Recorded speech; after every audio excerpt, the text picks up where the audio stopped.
Everybody. We're gonna kick off Memorial Day weekend with a little news.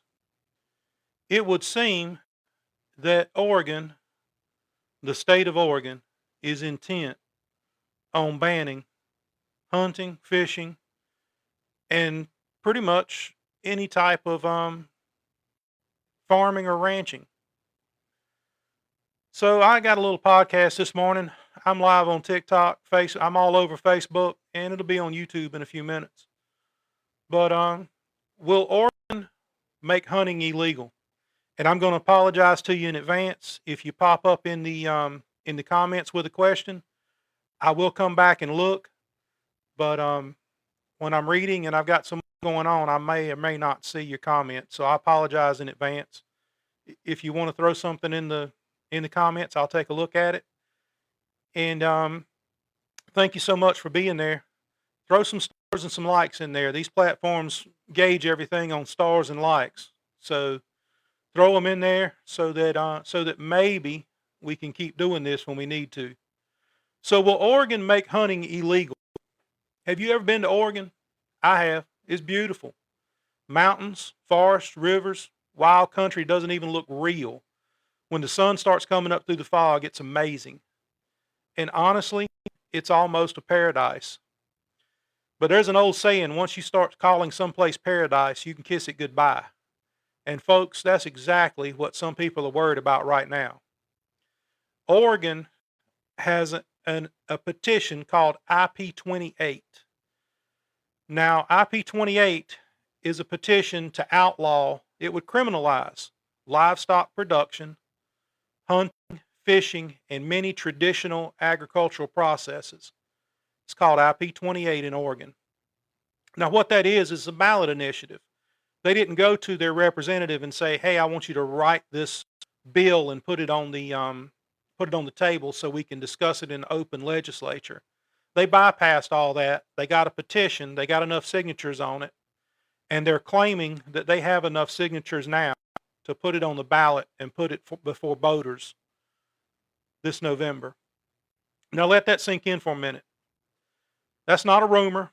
That's not a Facebook meme. That's not some rage bait thing trying to get you to respond to this or that. It's a real ballot initiative.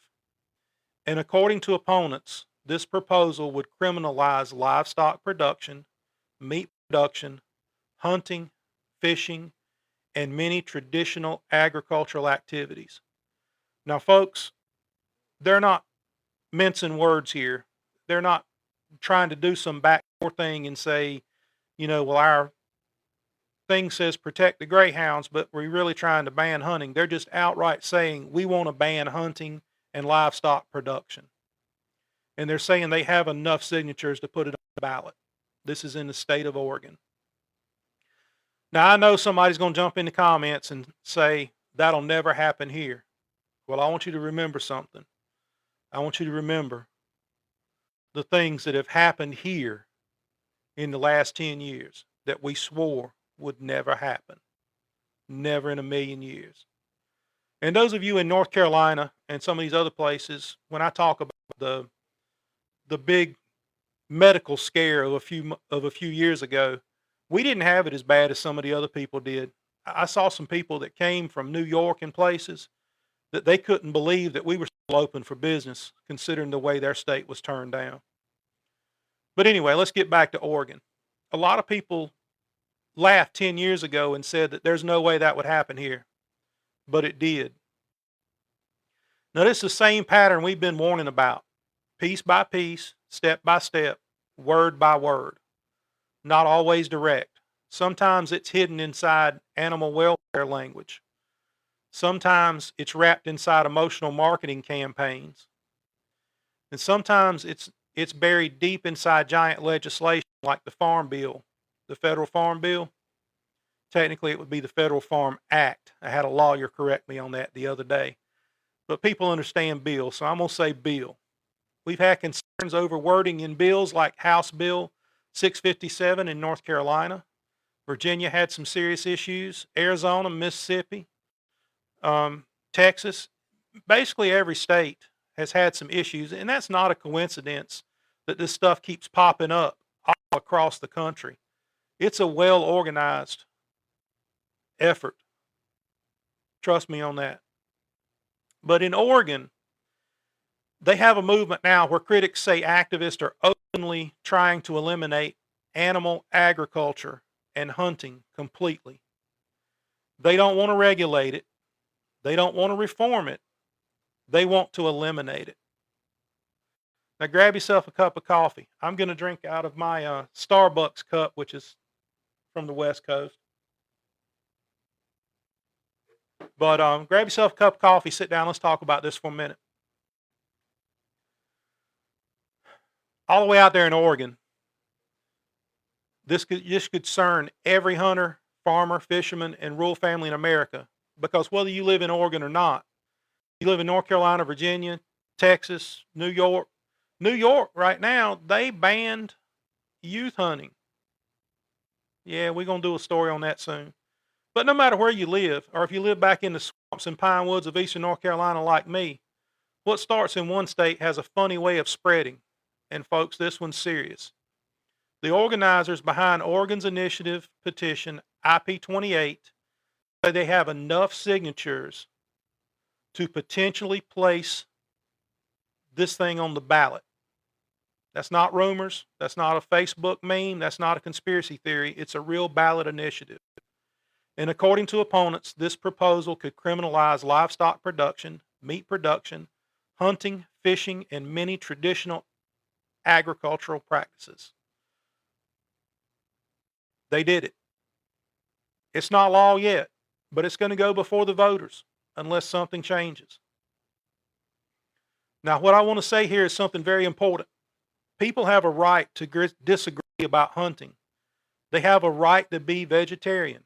People have a right to be vegan. They have a right to advocate for causes they believe in. That's called America. But hunters and rural Americans also have the right to notice patterns. And the patterns that we see, first they targeted game birds. That's illegal now, everywhere.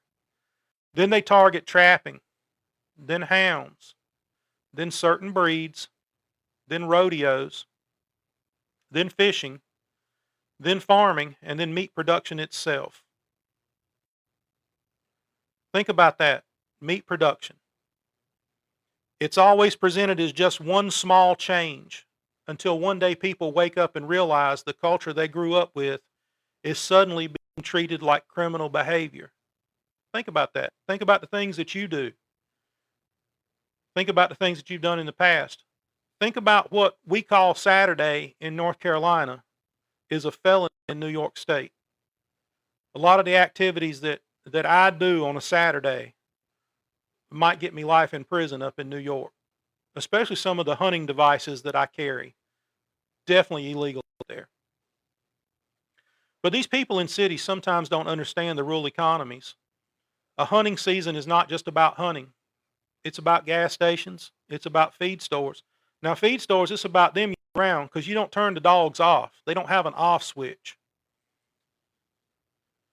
It's about tracking systems, farm equipment, small diners, hotels, taxidermists, processors, and local jobs. By the way, processors. There's a state right now that has a bill proposed to make it illegal to process your own meat. You have to take it to a processor. Think about that for a minute now. In many small towns, hunting seasons pump life into local economies.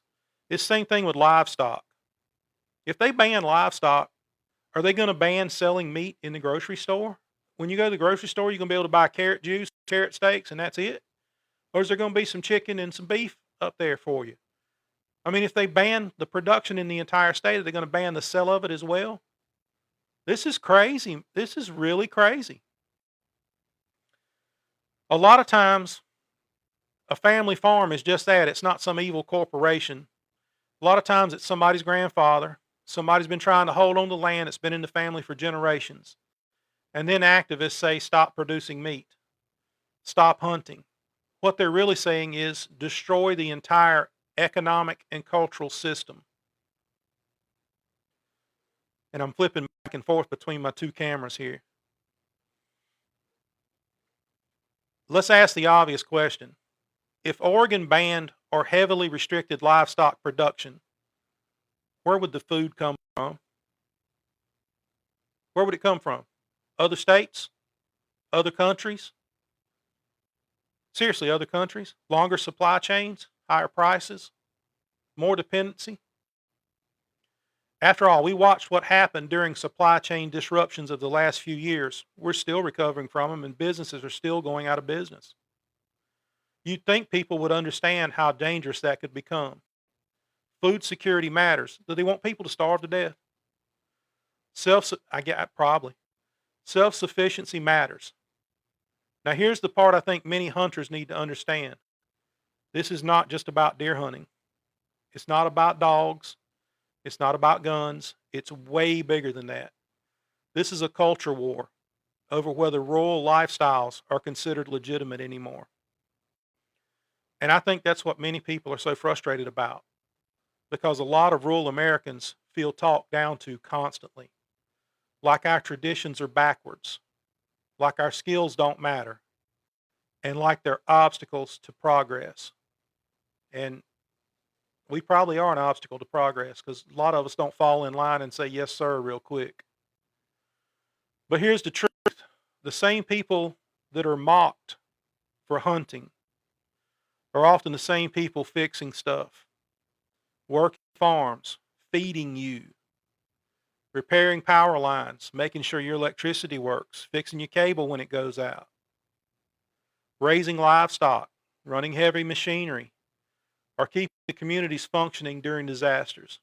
Talk about that operating heavy machinery for a moment.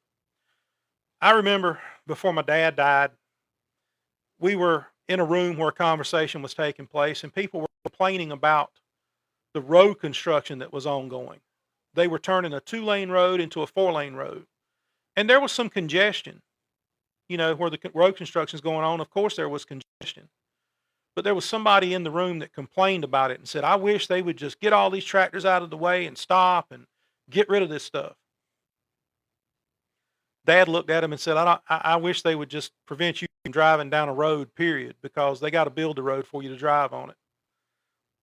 A lot to think about there. But somebody says, well, this could never happen nationally. Well, there's 50 states. If one state passes it, that's 49 to go, right? Remember how quickly culture changes. 20 years ago, most Americans would have laughed at the idea of outlawing meat production. Now major corporations are investing billions into synthetic meat alternatives, and some of it's made out of bugs. And now there's an open campaign against animal agriculture. Oregon's a test state. Trust me. And again, you don't have to believe every claim. You don't have to panic. You don't even have to pay attention if you don't want to. But it's going to eventually show up at your doorstep. It's going to be like, how'd this happen? Because political movements grow slowly at first and then suddenly. One thing I've learned covering hunting issues over the past 15 years is that hunters are often our worst enemy when it comes to unity and when it comes to some things that we do. Rabbit hunters argue with deer hunters argue with rabbit hunters. Actually, deer hunters, I think, argue with everybody. They argue with coon hunters. Still hunters argue with dog hunters. Public land hunters, private land hunters, they got to argue with each other. Somebody go buy 3 acres next to a 20,000 acre hunting area and then complain about the hunting. Meanwhile, activist organizations coordinate nationally. They work together. They share messages. They share strategies. And they play the long game. And we defeat them this year, they come right back next year. Hunters better start understanding that, because if a group gets eliminated, the next group moves to the front of the line. They outlaw dogs, they're coming for you. Just saying, you better pay attention. You don't have to personally enjoy every style of hunting to recognize the attacks on hunting culture as a whole, but a person can dislike hunting and still recognize that broad anti-hunting language can affect everybody. That's why paying attention to wording matters, definitions matter, language matters, because lawyers and activists understand something hunters often sometimes forget. Words become policy, policy becomes law, and that eventually becomes enforcement. Now, I don't know what's going to happen in Oregon. The signatures still have to be verified, and voters would still have to approve it. And honestly, I think when the majority of ordinary Americans fully understand the economic consequence of something this extreme, there would be serious pushback. But the fact this proposal even exists and has got enough signatures to be put on the ballot should wake everyone up. Because movements like this do not disappear overnight. They grow slowly over years, and they absolutely influence politics in other states. So what should hunters and rural Americans do? First, you need to pay attention. Second, you need to stop assuming it couldn't happen here or this is my right to do this. Third, the actual wording of legislation, instead of only reacting to it after passing laws. You need to pay attention to what the legislation says, not just the title, and don't just get upset after it passes. And fourth, we need to work together more than we fight against each other. A house divided cannot stand. A divided community cannot stand, and they're easy to defeat. At the end of the day, this conversation is not really about Oregon. It's about all of us. It's about whether future generations will still grow up fishing in farm ponds, running rabbit dogs, deer hunting, coon hunting, hog hunting, coyote hunting, your favorite type of hunting. It's about raising cattle. It's about raising poultry. It's about working family farms. And it's about learning the traditions that many of us grew up with. If they outlawed the stuff they're talking about in Oregon and North Carolina, it would bankrupt the majority of my family tomorrow. Because farms feed us. And they feed you too. Do you realize where your food comes from? They don't make it in the back room at the grocery store. If you eat, you need to think of farmer. Because somebody produced that food for you to eat. And Oregon wants to outlaw that. Now, the real debate is happening underneath all this, and that's something you need to pay attention to. And about us, if you enjoyed this podcast, consider giving it a like, sharing it. On Facebook, it went pretty much everywhere, I think. But one day, the old trucks are going to stop running and they're going to rust away. Our boots are going to wear out. And the old hounds will run their last trail. But the stories, the traditions, and the freedoms we pass down, those are what matters. This is Todd. I'll see you on the next one. All right, I'm off Facebook. I'm still on TikTok for now. I'm gonna look and see what happened here. Facebook just popped up a red message. I'm pretty sure I'm in Facebook jail again. So what do you guys think? You think it's crazy that Oregon wants to outlaw hunting? I do. All right. I'll see you on the next one.